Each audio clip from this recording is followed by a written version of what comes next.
त्रिपाठी जी ने जहाँ छोड़ा, मैं उसके आगे एक बात जोड़ दूं। प्रोफेसर राम गोपाल यादव ने जैसे ये घटना घटी, नए लोगों को नहीं पता होगा, जैसे ये घटना घटी कि देश भर के सारे समाजवादी मुलायम सिंह के घर इकट्ठे हुए जाके और उनको हार फूल पहना दिया कि आप ही हमारे नेता हो आज से देश में। राम गोपाल यादव ने कहा सपा इसमें नहीं जाएगी क्योंकि ये सपा का डेथ वारंट है। मुलायम सिंह कुछ कह रहे थे, राम गोपाल ने कुछ फैसला सुना दिया। क्या वही प्रसंग बता रहे त्रिपाठी जी, मैं उस प्रसंग का साक्षी हूं। अब आज सब लोग कह रहे कि हम इनको भी बना देंगे प्रधानमंत्री, उनको भी बना देंगे। अरे भैया, ग्राम की गांव प्रधानी थोड़ी ना कि कोई भी बना देगा। भारत का प्रधानमंत्री बड़ी चीज होता है। खैर छोड़िए, और एक बात बता दूं, प्रधानमंत्री बनने बनाने की बड़ी रिश्तेदारी की बातें हो रही हैं। जब देवेगौड़ा प्रधानमंत्री बने नावेद को, तो उसके बाद मैंने 3 लोगों का इंटरव्यू लिया, लालू यादव, मुलायम सिंह जी और हरकिशन सिंह सुरजीत। क्या तीनों ने एक ही कथा हमको बताई कि मुलायम सिंह को कैसे नहीं बनने दिया लालू यादव ने। क्या उनने कहा भी बाहर जाके सब रायता फैला दूंगा, तोड़ दूंगा ये गठबंधन। क्या किसी को बना दो, मुलायम सिंह मंजूर नहीं। ये बात मुझसे सुरजीत ने कही। अब सुरजीत सपा बसपा कांग्रेस से तो बड़े नेता थे देश के, जिनके नेतृत्व में सारे लोग बैठ रहे थे। उन्होंने कहा कि हम लालू को बहुत समझाए, लालू नहीं माने। बोले नहीं पापा जी, हम रह ही नहीं सकते, मुलायम के नेतृत्व में नहीं रहेंगे, आप किसी को बना दो, अगड़ू बगड़ू किसी को। ये शब्द थे लालू यादव के। उन्होंने तो कुछ और भी थोड़ा अभद्र भी कहा था, मैं उस शब्द को यहां उद्धृत नहीं करना चाहता। सुरजीत ने मुझे बताया था लालू जी ने क्या बोला देवेगौड़ा को लेकर, लेकिन मुलायम सिंह को मंजूर नहीं किया। और यही बात मुझे मुलायम सिंह ने बताई कि लालू यादव ने मेरे लिए वीटो लगा दिया मेरे खिलाफ। तब इसलिए राजनीति के पुराने पन्नों को मत पलटिए, बहुत सारी चीजें हो जाती हैं। लेकिन हां, 2-3 चीजें साफ हुई आज। भारतीय जनता पार्टी ने अपने जीवन काल का एक बड़ा लक्ष्य आज प्राप्त किया है। एक पार्टी के तौर पर उसकी सराहना होनी चाहिए। वो लक्ष्य को चेज करना जानती है, टारगेट को हिट करना जानती है। और जब तक टारगेट हिट नहीं हो जाता, वो संघर्ष करती है, संघर्ष करती है, संघर्ष करती है, हर संभावना को आजमाती है। सम्राट चौधरी बने हैं, अच्छी बात है, लेकिन मैं भारतीय जनता पार्टी को के कामकाज को जितना जानता हूं, मैं कहूंगा भारतीय जनता पार्टी की सरकार है, क्या व्यक्ति की नहीं। भाजपा बहुत बड़ी पार्टी है, भाजपा की सरकार है, भाजपा ने ही चुना सम्राट चौधरी को। एक तीसरी बात मैं कहूंगा, लालू जी और नीतीश जी का युग समाप्त हो गया बिहार की राजनीति में सक्रियता के तौर पर। अब वो मार्गदर्शक की भूमिका में रह सकते हैं अपनी पार्टियों में, लेकिन अब अवस्था उनको इस बात के लिए अनुमति नहीं देती कि सक्रिय राजनीति में रहे। 3 दशक से ज्यादा की राजनीति इन्हीं 2 चेहरों के इर्द गिर्द घूमी, लालू जी, नीतीश जी। ये पीढ़ी परिवर्तन है बिहार में, पीढ़ी परिवर्तन। और देखने वाली बात ये होगी, जिसको नावेद जी ने उठाया, कि नीतीश जी का जो पॉलिटिकल क्लाउड है, उसको किस सलीके के साथ नीतीश जी के बेटे हैंडल कर पाते हैं, ये देखने वाली बात होगी, यही कसौटी होगी। और एक आखिरी बात कहूँगा कि त्रिपाठी जी बहुत पुराने अनुभवी नेता हैं, उन्होंने ठीक कहा, ईवीएस का एक नया वोट बैंक उन्होंने क्रिएट किया, अति पिछड़ा, अति दलित और लव कुश भी, ठीक है। लेकिन मैं इससे आगे जाके नीतीश कुमार को देखता हूँ। मैं मानता हूँ कि नीतीश कुमार जात की राजनीति समझते थे और करते भी होंगे, स्वाभाविक है, सभी कर रहे बिहार में, उसके बिना तो प्रधानी नहीं जीतोगे। लेकिन जिस जात से नीतीश जी थे, उससे तो नीतीश जी एमएलए भी नहीं हो सकते थे।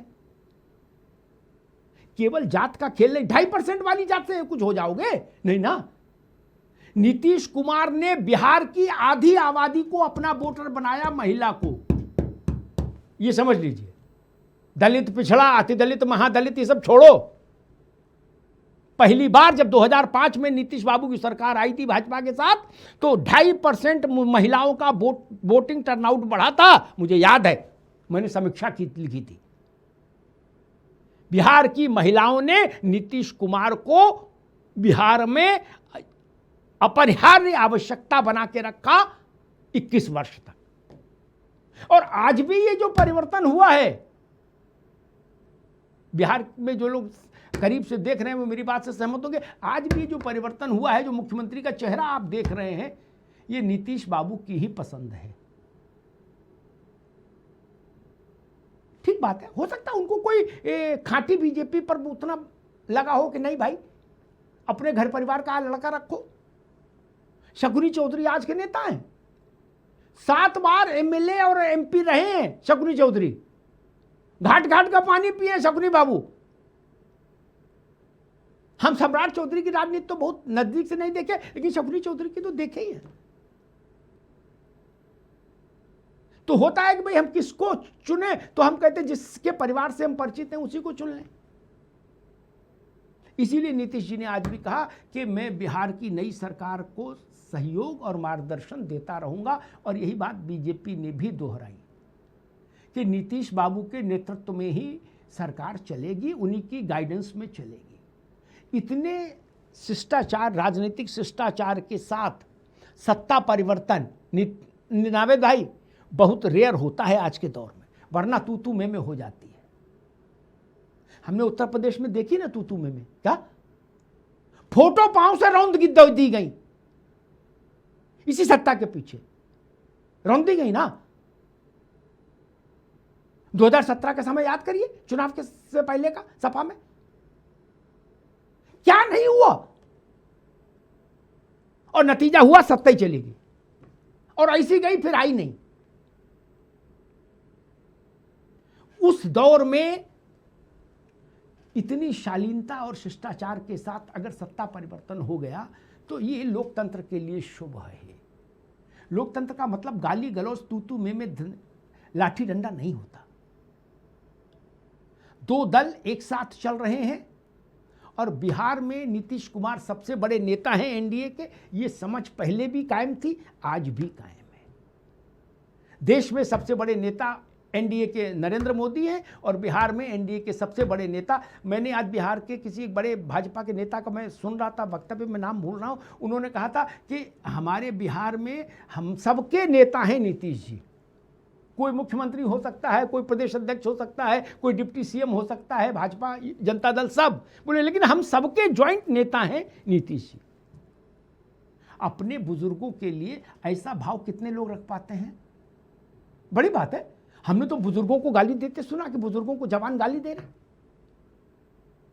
लठियारे धकियारे। इतने सम्मान के साथ कि पूरा मंत्रिमंडल छोड़ने आए और रोए। बहुत कम विदाई हुई होंगी देश में, बहुत कम विदाई हुई होंगी। मैंने अपने 38-39 वर्ष के कार्यकाल में ऐसी विदाई नहीं देखी कि जिसमें सब रोए। वरना दे माइक, दे धक्का, मंच पे धक्का, मंच के नीचे धक्का है, घूसा ठूसा मुक्का, ये सब चल गए। नावे जी गलत तो नहीं कह रहा। शालीनता भी राजनीति का एक अहम अंग है। लोकतंत्र में हम एक दूसरे के प्रतिस्पर्धी हैं, गैंगस्टर थोड़ी ना है कि ना माफिया युद्ध है। बिहार ने एक गठबंधन धर्म के लिए एक वो दिखाया है। और जो लोग बीजेपी पर एक आक्षेप लगाते थे, मेरी बात से नावेद बाबू सहमत होंगे कि बीजेपी अपने एलाइज के साथ गड़बड़ कर देती है, वो लोग आज का दृश्य देखकर अपनी बात पर दोबारा से सोचेंगे। नीतीश जी के आखिरी ट्वीट को बीजेपी के नरेंद्र मोदी जी से लेकर और छोटे नेता सबने रिट्वीट किया है भारी भरकम प्रशंसा के साथ। एक टिप्पणी लिखी है बीजेपी के एक बड़े नेता ने नीतीश जी के लिए कि नीतीश जी ध्रुव तारे की तरह हैं, ध्रुव तारे की तरह। ऐसा कौन करते हैं किसके लिए? क्या मायावती अखिलेश यादव का अलायंस हुआ, उसके बाद धैतेरी की हुई, सब देख लो। गठबंधन की राजनीति के लिए बिहार एक स्टडी केस है, इसको भी समझना चाहिए कि ऐसे खूबसूरती के साथ सत्ता हस्तांतरण हो सकता है। धन्यवाद।